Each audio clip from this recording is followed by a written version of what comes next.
Shabbat Shalom, everybody. This is April 29th, 2022. I just got back in this morning from going and looking at the wild wheat. Now, I've showed you in the little area near my house that I plant and maintain because the scripture tells us that the grains were the work of the hands of the people that lived on the land of Israel. Last week, I showed you that is, well, today it's shattered. A lot of it's shattered. I was out there yesterday with a lady in the community, and we were talking about the wheat. It was the first time she'd seen it. It was a real blessing to connect her with the wheat. Pray for the Father to give me more opportunities to connect the people of this land with their heritage, and that's literally what it is. Anyway, when I was looking at this yesterday near the house, a significant amount of it has turned gray and is shattering out there. So I went out this morning to look in the fields in the area. I had planned on going earlier in the week, and my days have just been crazy full. And so I didn't get to go out until this morning. The first place I'm going to take you is an area. Well, none of the areas are truly far from the house, but it's the closest area from the house.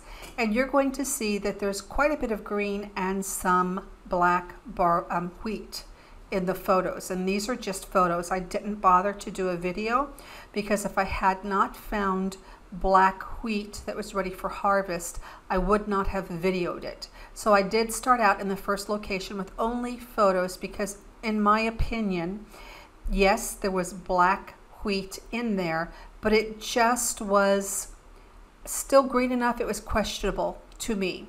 The wheat has a place where it is green and black at the same time, and that is just too soft and mushy on the inside. Once it begins to lose that green color in the center, the black outlines it like a frame. Once it begins to lose that green color, then it is a dough stage that is acceptable, that you can dry it, you can replant it, and will grow another plant for the next year. So the first photo is of that first area, and then when I show those photos, I'll come back and I'll introduce the next area. In the first couple of photos, you're going to see some examples of early ripening wheat in this first field. This was the exception rather than the rule. In the second two photos, you're going to see more of the general condition of that field, that it was still pretty much green. And you'll also see an area of a lot of wheat, and this is a great increase in the amount of wheat in this field from last year. So I guess I need to apologize for my appearance. It's very hot today in Israel. The field is very sticky and itchy, and I'll drop a photo here as I'm talking later. Going into the field to inspect the wheat is not for the faint of heart. You come out with so much broken barley debris and oat debris and dry sticks. I'm going to throw my socks away again today. I'm going to save my shoes. I'm going to throw my socks away again today. And it was so bad today. I've got cuts around my ankles from my boots trying to keep the debris out of my shoes, and it just doesn't work. These wild grains have barbs on them, and they grab, and they only travel one direction once they've grabbed hold. And if they're traveling down into your shoes, there's nothing going to stop them. And the thistles and thorns are taking the field over. So it's been a day. I still want to go take my shower. I still have to get ready for Shabbat. So forgive my appearance. I just ask you to. The next location I'm taking you to is the field that we were given last year that developed so beautifully, all of that wheat. And you're going to see that I would say a full third of it now is ready to be harvested, with probably 1% that's already shattering. So let's take a look at that video, and then I'll follow up with some pictures from that field. As you can see, we've got quite a bit of wheat that is just, well, these here with the gray stalks right in front of us here, these are just in front of shattering. I don't see any that, yeah, I do see a few in there that has shattered. I'll try to circle them and point them out in the video. Maybe.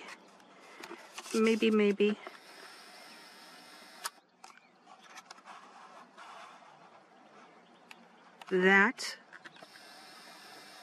one right there. There are some like that in this section that the heads are dropped out of already.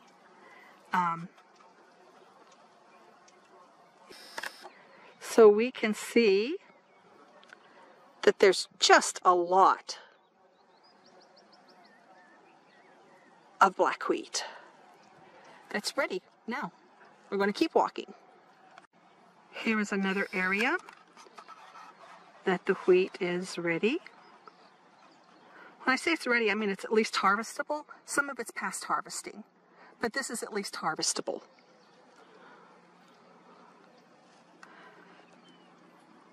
And we're going to keep walking in the area. This area is actually more of a north-eastern orientation, and you can see that the wheat is not nearly as far along. Now, I don't want to misrepresent this field that we're looking at the photos from. There are areas in this field that are still green, as I showed you in the video. But what we're still interested in is only a first fruits quantity from a field, and we have more than a first fruits quantity. If I would go through and harvest all of that, I could easily fill up 2 or 3 bushel baskets of the wheat that's ready now. Not to mention, if you'll look at these photos, I'll put circles around even areas again where you can see the wheat has already begun to shatter. Well, that's what I have for you today. I don't think that we need any further evidence that by next Yom Rishon, that's Hebrew, next Sunday will be Shavuot. We have plenty of wheat ready, and we have had for a long time. We can see that the olive trees, really, they've finished blooming. When the olive trees bloom, it happens just like within a few days they bloom, and then they mostly fall. We have the palm tree that is in the process of blooming, and we have the pomegranates that are in the process of blooming. The palm, the pomegranate, and the olives are all first fruits offering we need for the 7th month. So referring to the fact that they bloom at Shavuot is in accordance with a true sign from Elohim of what we would look to happen after the ripening of the wheat. We would look for towards the next go up feast to know that those fruits were ready when the men would ascend to Jerusalem to offer the first fruits. You know, there are still people who are discussing whether or not they've started the year right and writing articles about why they didn't start the year until they did. There are other people who are showing pictures of red flowers and saying that their calendar is correct, but in a month, the people who are not on the same timeline as the barley and the wheat, in 1 month, they are not going to have any wheat left to offer on the land. And that's up to them. If that's what they would like to do with the calendar, that's really up to them. Only the Holy Spirit can change the hearts of men. But for you that are truly seeking to find out the true timing of Elohim's biblical calendar that is completely demonstrated on the land every year, you only need watch for the 7 first fruits offering. If we build our camp at barley and never look past barley to the other 6 fruits offering, we can argue over what's Abib and what's acceptable until the world no longer exists, and we would prove not a thing, not by arguing and pointing at signs that don't mean anything, including the equinox, including all of the signs that man have established for his ministry over the years. We could argue about whether those are right or not. But if we step out of the wheat, out of the arena of just the barley, and we start bringing in the other first fruits offerings of Elohim, and we acknowledge their timing when they were due on the land, and whether or not they truly showed up in the timing of Elohim, it really clears the smoke and the noise out of the eyes and out of the ears, and crystallizes our focus that we know what the will of God is. only Elohim. I'm going to tell you, when Joe Dumont and Randy Cates were here, that field, that last picture that I showed you of all that wheat, there wasn't a thing standing in that field. And you know when they were here? They were here right at the beginning of the calendar. They were here to declare that there was enough barley on the land for wave sheaf over in Bet Shean. And here in the area of Perea Elite, the wheat wasn't even recognizable yet. In less than 50 days, that wheat became known and matured standing in the field. Only the creator of heaven and earth, the God of Israel, Yud-He-Vav-He, however you pronounce his name, because I don't want a pronunciation to stop you from hearing the message. I call him Jehovah, and I hope that doesn't offend you. But Yud-He-Vav-He, he is the only one that can make that wheat do what it has done this year.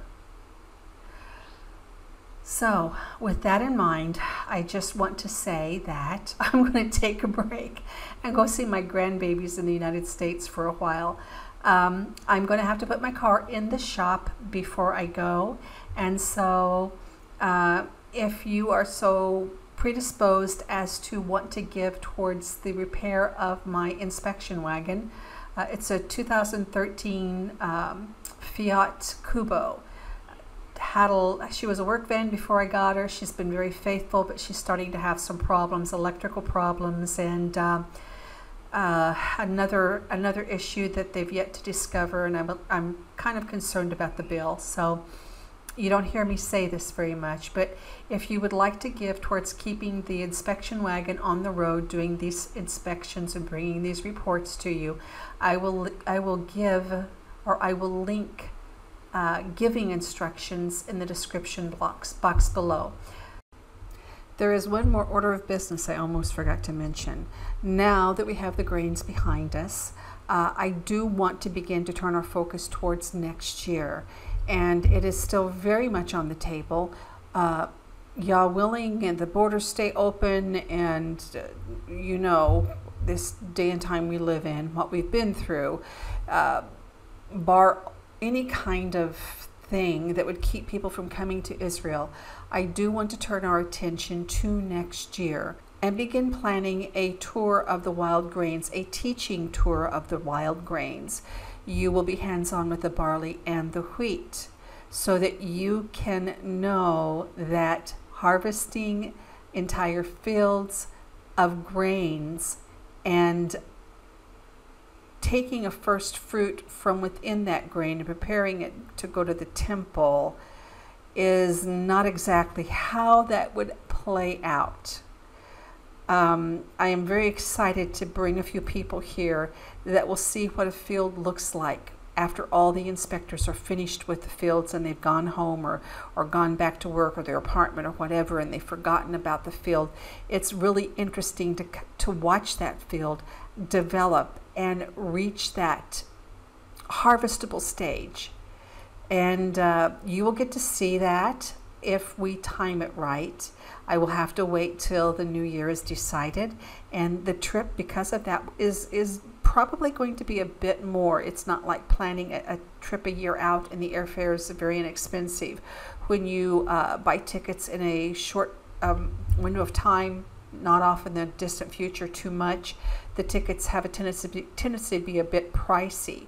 So I do apologize for that, but in order to get your hands in these grains, in order for you to harvest barley, in order for you to clean that barley, grind that barley, and to see that work and how and roast that barley, to see how all of that works, and then for you to turn around and do the same with the wheat in a few days, you are going to have to just pay a little bit more to be here in that moment, because it's a moment in time. But with the wheat, the plan would be to harvest it, dry it, grind it, and produce a leavened loaf of sourdough wheat bread. I'm going to leave my email in the description box. And if you're interested in being on a mailing list to receive more information on the tour as it develops, a friend of mine here in the village does tours quite frequently. She's going to help me with this planning the tour and just what I need to know. I've never done it before. She does it all the time, and she's gone back to offering tours right now into Israel. So I'll be speaking with her, and as things develop, we will develop an email list or a mailing list and keep you in the loop. And I'm excited. I can't wait to have a bunch of you here and let you touch the wheat and the barley and understand it. And yeah, that's going to be your best friend and my best friend, knowledge. Knowledge makes the scriptures absolutely come alive. So again, Shabbat Shalom.